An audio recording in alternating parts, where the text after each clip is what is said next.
Hello there! My name's Athena Kvamme, and I'm a second-year MARC student working in Dr. Creamer's lab in the Entomology, Plant Pathology, and Weed Sciences department at NMSU. The Creamer lab looks into agricultural impacts of curly-top virus in New Mexico. We're interested in the virus itself, how it's transmitted, what its vector, beet leafhoppers, do to transmit it, and our own ability to manage it. Curly-top is a plant virus that affects a variety of crops, including sugar beets, chili, tomatoes, and most recently hemp. It can be devastating to chili production, specifically here in New Mexico, so we hope to find ways to manage it so that farmers can protect their crops. In order to manage the disease, we first need to know what we're up against and how we can predict it.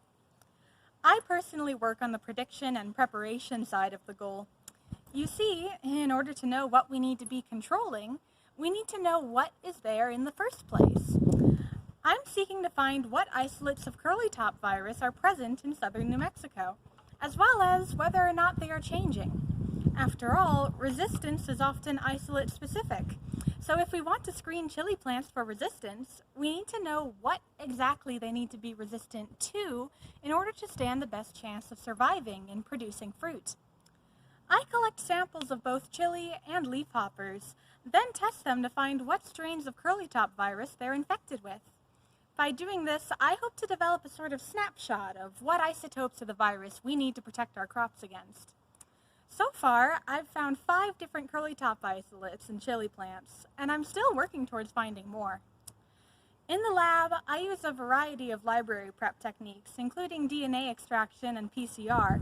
Then I send what tests positive off to another lab to be sequenced. Once I get the sequences back, I then use BLAST to identify the virus strain. I also analyze these sequences for genetic variation and signs of recombination to tell how quickly the virus may be evolving. I've already learned a lot during my time in the lab, and I'm still learning much more.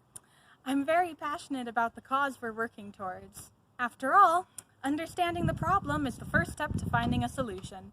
So understanding what we need to defend our chili against is the first step to creating ways to prevent losses.